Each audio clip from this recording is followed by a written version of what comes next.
So the first time that we examined the harpy eagle, we noticed that the upper part of her beak had sort of eroded away. We realized that the infection actually had eaten away some of the bone in her upper beak.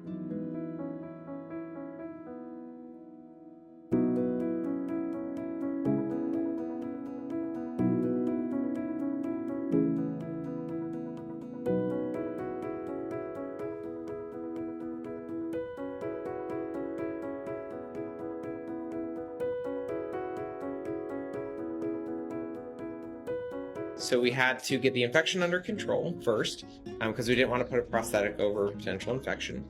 And then we had to actually take the eagle for a CT scan so that they could see the intricate details of the beak and the face surrounding it, so that we made sure it was a really good fit. So the morning of her prosthetic placement, she came in back to the hospital and we repeated anesthesia. The beak itself looked great. There was no sign of infection. So we cleaned it up and then we applied an adhesive to keep it on, and it went really smoothly. We had to wait a little bit for it to dry,